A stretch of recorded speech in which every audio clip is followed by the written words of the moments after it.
Thor is back, baby, in the first ever Marvel Studios 4th solo film. The Lord of Thunder is back, and Taika Waititi is back. The whole cast is back. Even Natalie Portman is back as Mighty Thor. And it's a very entertaining movie, but we're going to get into that later. Hey everyone, that's the Nation here, and welcome back to a brand new Marvel video here on the channel. Today I would like to stop and take the time to talk about Thor Love and Thunder. Please know that everything that I will say in this video is just my very own opinion, and you're free to comment down below. What did you think of Thor Love and Thunder if you have seen it? With that being said, guys, please don't forget to check out that Twitter. That's going to pop up on your screen right now, and also that Marvel playlist. That link is always in the description. And without further ado, let's get right into our review. These hands were once used for battle. Now they're but humble tools for peace. I need to figure out exactly who I am. Since I really loved Ragnarok, I was pretty stoked to find out that Taika Waititi was coming back and returning with Chris Hemsworth, Tessa Thompson, and also Natalie Portman in a new Thor film. With that being said, let's move right into the good. And the good thing that comes to mind here is that at this point, the MCU has been taking many risks. Phase 4 is all about throwing everything at the wall that we can do and see what sticks. And the best thing about this film that I can say is that it is bold and definitely new for the franchise. This is a full-on romantic comedy. We've never seen that in the MCU before. But also emphasis on the comedy. We have seen that in the MCU multiple times before. Because there are jokes every 50 seconds of a scene. I do think that Natalie Portman, she is the best that she's ever been inside of the Thor franchise here, offering some depth to her character because Jane has now been diagnosed with stage 4 cancer. This also offers the film a chance to have some drama wrapped in there. I think that they actually handled the drama of Jane having cancer very well. And also, I think they handled the relationship between Jane and Thor very well, too. I feel like they have a lot of chemistry together inside of this film. And I think that they really did a better job of showing the chemistry between them two in this film than they did in the other two Thor movies. There's actually a montage in here that shows like the relationship between Jane and Thor and them living together, and I thought all of it was the cutest thing, probably my favorite part of the movie if I'm being honest. Christian Bale's performance, I'm gonna get more into that later, but I think his performance was something different and something that I've never seen him do before, and I do think the idea of Gore the God Butcher could work here with where Thor is at in this time of his life. Gore the God Butcher, his whole character relies on the fact that he put so much faith in the gods, and then when he finds out that the gods are not really good people, he goes on a killing spree of the gods. I think that could really work because Thor is the god of thunder. He is a god. Gore the God Butcher should come for Thor. He should attack New Asgard. And I think when they focused on that stuff, it worked pretty well. Gore is a creepy character inside of this film. He looks like just something straight out of a horror movie. And I think that in any other Thor film with a different tone, this character would have been spectacular. But I'm going to get into that later. If you like Thor Ragnarok, definitely you will like this one because the comedy is up to 100 at this point. I mean, it's just going for every joke. It's doing everything. Every 50 seconds is trying to make you laugh, and it's just there to entertain. And, you know, I'm going to get into the comedy later, but it was entertaining. I wasn't bored by it. The movie is very short, and I like that. I like walking into a movie, okay, sitting down, having an experience, getting right back up and leaving, going somewhere else. Because sitting there for 3 hours watching a story is great every once in a while. Every like 2 months, every 3 months. I like the fact that we're getting shorter MCU films. I also got to touch on the action sequences and the Shadow Realm fight as a whole. The Shadow Realm is a place where color distortion happens. It's black and white. All the characters are in black and white. Everything around you is in black and white. So when you're watching it in theaters and you're seeing like the whole scene is black and white, and then Thor just charges up and then like the powers kind of brighten everything up, you can kind of see the colors a little bit more.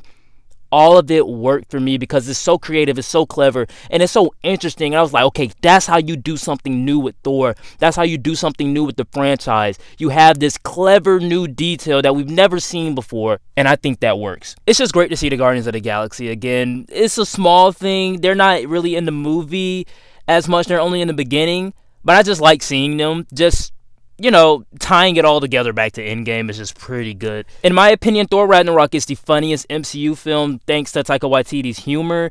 In this film, he ups that comedy, like I said before. He ups it to 100. This movie is an entire romantic comedy. It's a joke every 50 seconds.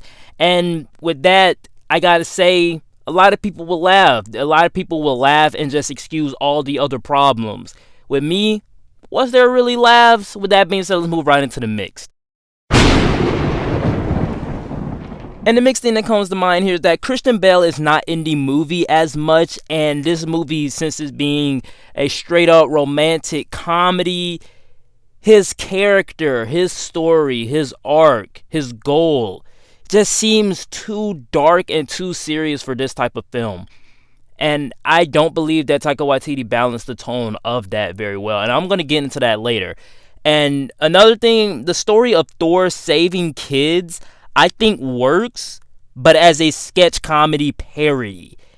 And with that being said, that's it for the mix. That's the only thing that I really had troubles about. Also, the whole idea of Jane being worthy of Mjolnir, that was kind of strange to me as well. The explanation of why. I rolled my eyes to the back of my head. I was like, is that really what we're doing? We're just making stuff up now?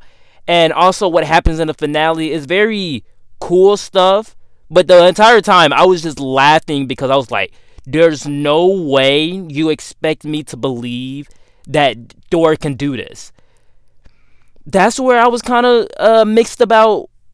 But everything else, I'm pretty negative on. I know I spent a lot of time in the good, but I'm probably going to spend even more time in the bad. Maybe not if I, express my points clearly. On to the bad. And the bad thing that comes to mind here is that this entire movie is a joke. This entire thing is a joke. Something that I told my friends coming out of the film is that this entire movie was a Saturday morning cartoon. And on this week's episode, Gore the God Butcher kidnaps kids, and now Thor and his allies must save them, as well as showcasing a PSA for cancer while introducing Mighty Thor. It's the exact same thing as a Saturday morning cartoon. Thor is a complete parody of himself. His humor in Ragnarok felt a little bit more organic because he's not a complete idiot. The complete idiocracy this movie showcases is just not what Ragnarok had going for it. I don't know if they had different writers for Ragnarok because Taika Waititi co-wrote this film with somebody. But I think majority of this film was written by Taika Waititi. And I gotta say, it just feels like this movie, Taika Waititi wrote one draft of this movie. They brought in that extra writer, and she kind of polished it up a little bit. All the good things about it probably came from her. All the comedy came from Taika Waititi. And then they just mixed them together. So the first draft is basically this movie. Taika Waititi's first draft of Thor Love and Thunder is this movie. And it just baffles me that he didn't learn anything from Ragnarok because the tonal issues are even worse. We have Thor riding Stormbreaker as the Wicked Witch in the beginning of the movie. We see that. It's not a spoiler. I hope I didn't spoil that for you. But when you see that, it's like, come on now. And then we see Thor doing full splits. That's in a trailer. We see Thor doing full splits. I'm like, you guys made Thor a complete joke now. And me personally, I didn't really like him that much in Endgame. They basically bring that humor, that dumb idiot humor from Endgame back here, but he just has the physical side back. It's like, what's the point? Overall, the arc for Thor just keeps going backwards. We keep having an arc for Thor where Thor wants to find his place in the world. He doesn't know where he stands in the world. I want to see King Thor. Okay, you go off with the Guardians of the Galaxy. You know the first thing that this movie does? It takes him away from the Guardians of the Galaxy. Okay, he becomes king of Asgard. You know what Infinity War does? It takes his people away. He's no longer king of Asgard come the epilogue of Endgame. What is the point? What is Thor going towards? And also those post-credit scenes, everybody keeps saying that, oh my god, it's one of the best post-credit scenes that Marvel ever did. No, it's not, okay? The first one, I didn't care. The second one was a lot better than the first one, only because of a surprise character, a surprise cameo. Made me a lot more happy than the first post-credit scene that teases what's gonna happen with the gods and Thor and everything like that. And also another thing, I did not laugh that much in this movie. I'm sorry. A lot of people may say, even Sean Chandler, even Jeremy John, all my friends, everybody is going to say they laughed at this movie. This movie was funny. This movie was hilarious. Some of the stuff was funny. Most of the stuff was just laughable bad. It was bad, laughable, and Thor Ragnarok is the funniest MCU film to me. That movie's hilarious. This movie tried so hard to make everything a joke. Thor a parody of himself. He's an idiot now. What is the point? Like I said, Thor is riding Stormbreaker as the Wicked Witch of the West. All of my friends were laughing at that joke. I stared blankly at the screen, wondering to myself, what is the rest of the hour and 50 minutes going to be? Because the movie is an hour and 59 minutes. What is the next? Because this is all in the first 10 minutes.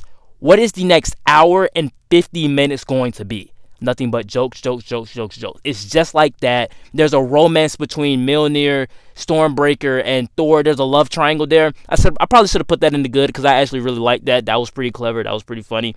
But overall, this movie was not that funny.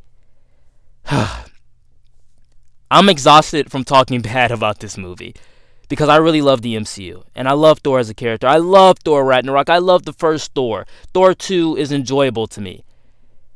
I don't know where this is going to go on a ranking, because I'm more mixed to negative on this movie than my friends are. My friends thought it was good. I thought it was just, I don't know. It's entertaining, just a lot of things that's just bad about this movie. In conclusion, Thor Love and Thunder is a wild, loud, colorful, and creative, as well as entertaining MCU film that does something new. It's a romantic comedy, but with all of its idiocracy, tonal issues, and emphasis on the humor over plots and all else, I felt very numb coming out of the movie. It's a sitcom now. Thor Love and Thunder plays like a sitcom. It plays like an episode of Friends. It plays like a Saturday morning cartoon with a PSA about cancer. Thor 4 to me is a 6.8 out of 10. And I would say it is a C+. I would say skip it. I think 3 movies was enough. three movies was enough. I think we're done. Thor should have been in Guardians of the Galaxy Volume 3. Yeah, it's... I don't know where Marvel's going with any of this. It seems like they have no direction. It seems like they're just throwing everything at the wall and sticking. So half of me is saying that's great. They're doing experiments like Eternals, and they're doing something new and different like Doctor Strange. They're letting filmmakers do whatever. And then the other points of me is like, you guys just Guardians of the Galaxy Volume 2 to yourself. You guys did the exact same thing with Guardians of the Galaxy Volume 2. You let James Gunn do whatever he wanted, and then he came out with that film. Very entertaining, very funny. It's his vision. It's just, it's not better than the first. You let Taika Waititi do the exact same thing James Gunn do. It's entertaining. It's funny. Not better than Ragnarok. As an MCU fan, it's just, it's sad because I keep walking out of these movies saying B- and just, I didn't have a good time, or it's entertaining, but it's just overall mid. Doing the same thing with these shows, and I mean, I really hate talking about something that I didn't like, and it gets tiring at some point. Alright guys, that was it for the review. Please know that everything that I did say in this video was just my very own opinion, and you're free to comment down below. What did you think of Thor Love and Thunder? Did you love it? Did you hate it? Comment down below. all of your thoughts in the comment section. Please don't forget to check out that Twitter that's going to pop up on your screen right now, and also that Marvel playlist. That link is always in the description. Please don't forget to come back later for a Thor movies ranking. And with that being said, guys, like, comment, and subscribe, and I will see you all next time. Peace.